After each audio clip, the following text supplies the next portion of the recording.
Hey, welcome back to Church for the Rest of Us. Jimmy Scroggins here in West Palm Beach, Family Church in South Florida. And I'm here with my co-host, Leslie Bennett, also pastors Steve Scalisi and Todd Thomas, and our engineer, Carly Silman. And we're talking about what it was like, because this past Sunday, we reopened for the first time in 5 months. And to get our people back together face-to-face, 10 of our 12 campuses reopened. And so we have representation from several of those campuses here. So, Leslie, I know that Todd is one of your pastors at Family Church Sherbrooke, and you were there. And, Steve, you're at Family Church Jupiter. I happen to be at Family Church Downtown.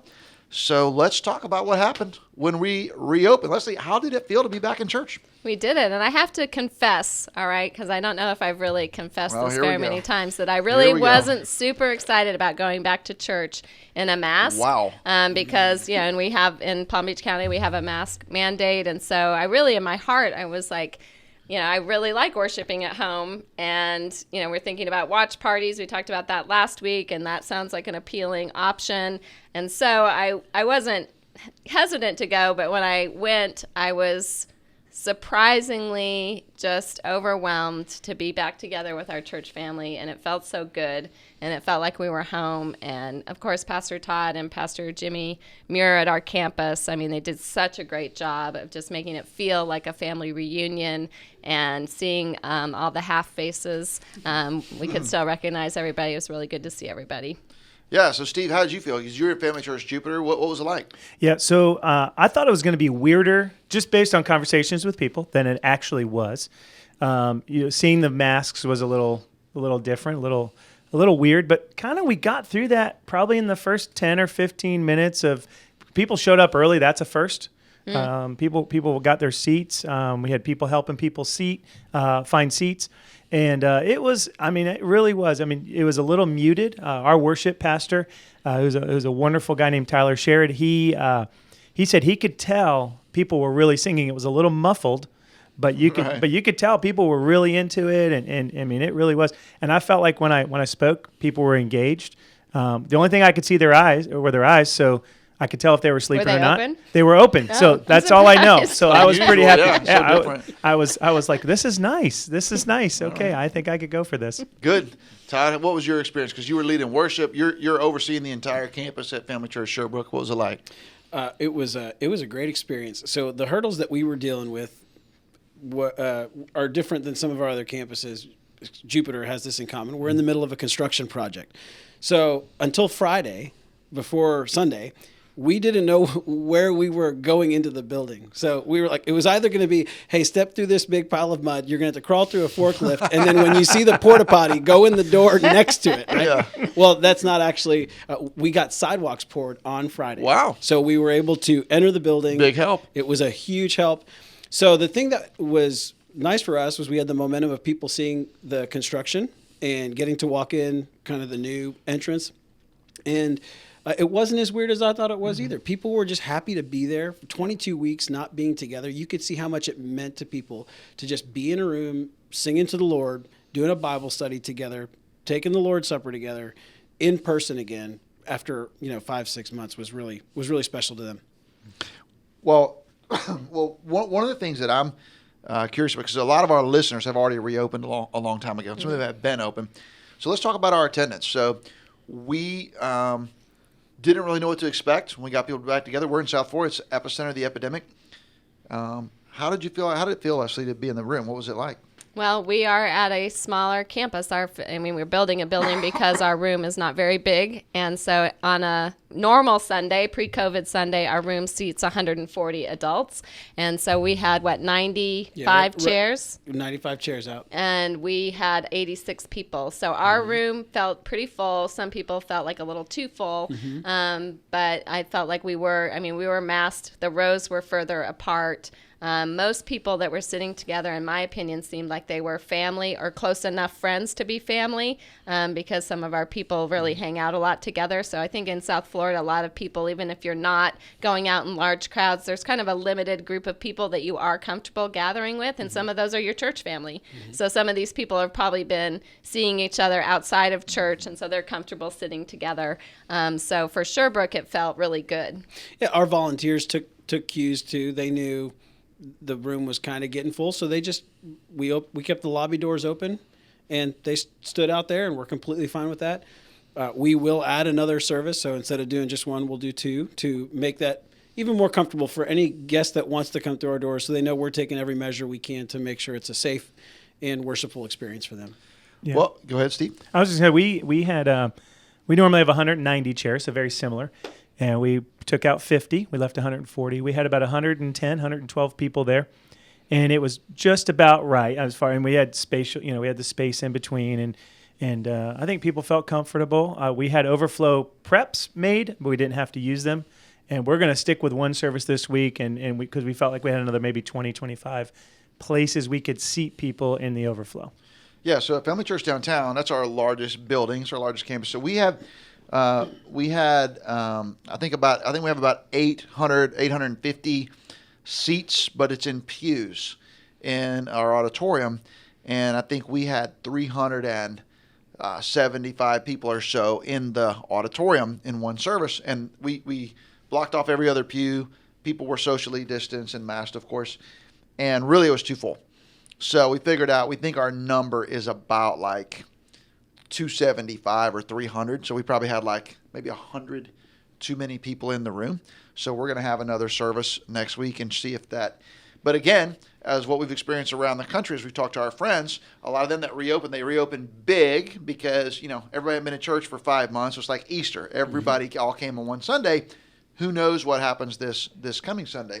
One of the things I'm curious about, though, Leslie, if you looked at what happened in Sherbrooke, what do you think were some of the challenges that you experienced or that you observed, things that we'll correct for next week? Well, I do think the distance for some people, they weren't completely comfortable feeling like the room was too full. So obviously we have to correct that because we do want people to feel like they're coming into, we're not saying safe because I don't think we're comfortable guaranteeing people's safety in this environment, but we want them to feel comfortable like they're coming to a place that is making an effort to minimize the potential impact. So I think we're going to have to make that correction. Can we tell people not only you have to wear the mask, but you have to wear it right? And what do you mean by that? I'm just kidding. But some people, you just see like the mask is kind of under the chin, it's under the nose. So, some of the challenges, that come with, or we didn't have this, I don't think at our campus, but people who might not want to wear the mask, who might, buck up against that. So hopefully we might have to prepare to address that in the future, but we didn't have to. I will say that one of the really sweet things that I liked at our campus, Pastor Todd, you did this with the singing. We had, our chapel service that we talked about in previous episodes, our plan to have scaled back worship. So you led that. We sang 2 hymns, and a couple times you even stopped playing and just let us sing, which I feel like is a risky thing to do. But it really sounded good. People were singing. You could tell that people were participating, and that just really makes it feel like everybody wanted to be there and they were excited to be there and they weren't afraid to just praise God, even though we don't have a big, band behind them. Yeah. So, Steve, what are some things that you guys learned at Jupiter? Yeah, we probably have to do a little bit of a better job of welcoming people in the room. So we normally have this, and this goes across all of our campuses. We have a very welcoming, warm place. And I just think we were a little thrown off. We had signs that were ready. Yeah, doing a touchless welcome is difficult. Yes, and so you're trying to be friendly, but not too friendly, and we just didn't really probably do that very well. We'll do better this week, and we'll do better the following week, and so on. And then also just we're sanitizing things every 30 minutes. We were probably a little off on that, and so just we'll get into the rhythm of that. And I think that's why it's great we're doing this for the month of August and getting good at it before we move forward. Another thing that we're keeping in mind, and I think a lot of our neighborhood churches are trying to figure this out, is how to get people seated so that you can make the most of the space you have. And buildings our size at Jupiter and Sherbrooke, if we don't seat people, then we're going to run out of spaces to put people very, very quickly because we strategically need to be placing people in the room. If not, everyone's going to lean towards staying in the back of the room, if they brought their kids, and then you're going to be challenged to even seat people as maybe guests come through or folks come a little bit late because the room's just going to be really off if you don't help seat when you're already limiting the amount of seats you have in the building. One of the things that I've observed at our campus downtown and heard stories about at other campuses as well is sometimes we have people, Steve, who actually welcome people maybe too warmly. And so there are certain people that maybe it seems like overly excited, maybe overly physical about getting in people's space. And I can't ever tell whether these people are just like not self-aware or if they're making a statement. And so I'm curious, Todd, how would you recommend we handle that if that happened, like with a greeter who was too aggressive or, whatever? One thing we're doing is we do have a little bit of a statement, disclaimer type of thing at the very top of the service where we're encouraging people to not initiate contact. Just say, hey, wave at your friends. Give them a big smile. They know you're smiling under the mask. They can see, your eyes squinting. They know you're doing that. They know you love them, but don't initiate contact because we don't know everyone's comfort level. They don't know where you've been and you don't know where they've been. And so, just take that extra measure. And I don't think many people are pushing back unless they really are socially unaware. Jimmy Muir said we're supposed to do the double tap peace sign. He brought that back. That might have been a one-hit wonder on Sunday. We threw in the kiss. Give him the peace sign. Give him a wave. Grace and peace to you. Grace and peace. This is not the time for the holy kiss. Okay, so I think people are handling it well, though. What were your all's experiences at Jupiter in downtown? Very similar. So we had a meeting beforehand and just reminded people of that. And from what I can tell, I didn't get any emails or any phone calls or texts that said, "Hey, somebody was over aggressive." So I think our people did a good job of giving people distance.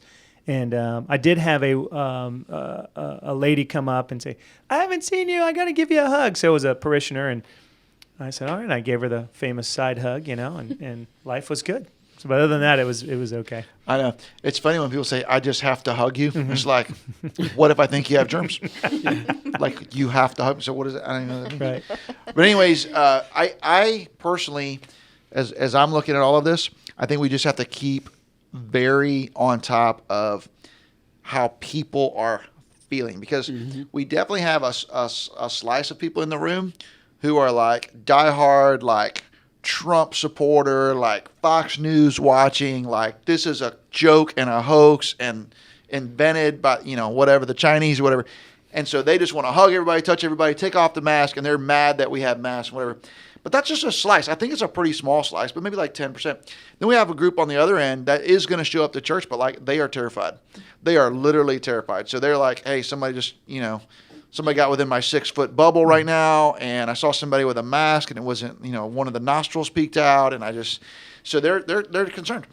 And I just think we have to recognize that most of the people are in the middle. I mean, most of the people are kind of just doing the best they can, trying to be safe, but trying to be reasonable. One of the things I would just say is I think it's important what you said a second ago, Todd, that we have to seat people. I think seating people is a big deal. People will stack in the back. Well, if you're trying to keep social distance, it means you can't let people stack in the back. You've got to push people to the front. And so really you better design a system. And I would say for all of our listeners, churches of any size, design a system that allows you to escort people and basically seat them, assign them a seat. And you also can't allow people to plop themselves on the end seat every time. Like everybody wants to, defend the end seat like it's the Alamo. Yep. And, you guys got to move right now. I mean, this is not the moment for people to stake out their territory. And I just would encourage church leadership, like we have at all of our campuses, we can't allow, this is not the time to allow obstinate people to prevail.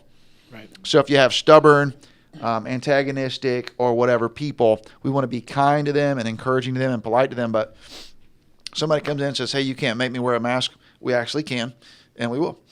This is my seat and you can't make me move. Well, we actually, not that we want to force people to do things they don't want to do, but I just think that we just have to encourage people. This is not the moment to dig in on your own rights.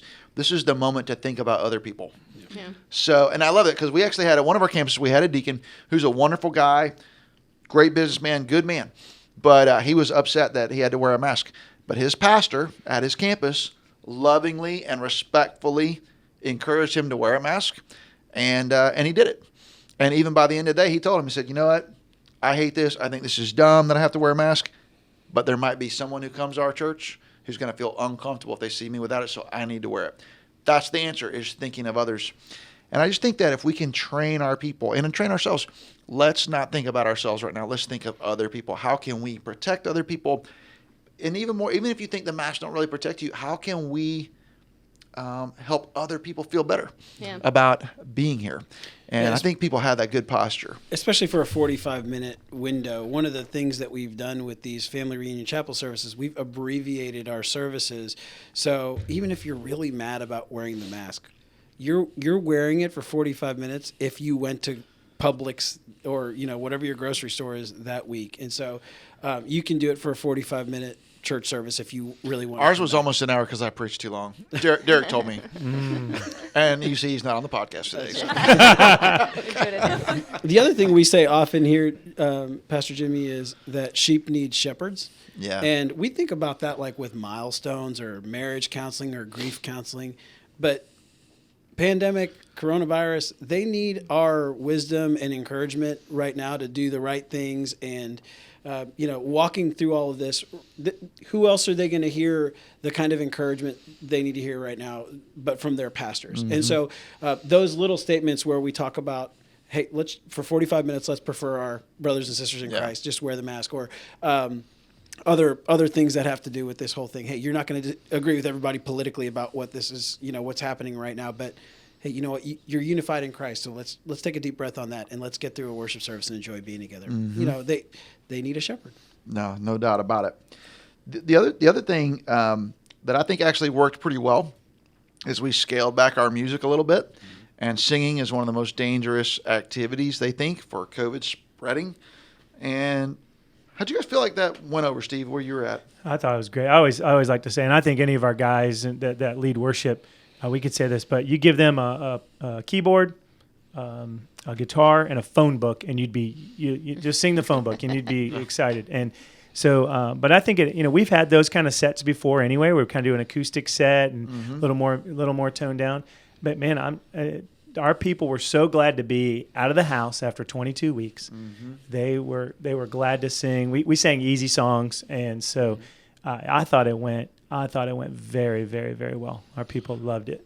Well, let's talk about kids, because let's see. One of the things that you told me, you said, "Hey, at Sherbrooke, we had a lot of kids." Yeah. How did that feel to have all those kids in the room? They're usually in kids worship. I know. I would be curious to hear what happened at the other campuses, who was in the room. I was surprised that we had as many kids as we did at Sherbrooke, but it's fine. Again, this is a family reunion, family dinner, worship experience, and so Pastor Jimmy did a good job incorporating the kids into what was happening in the room.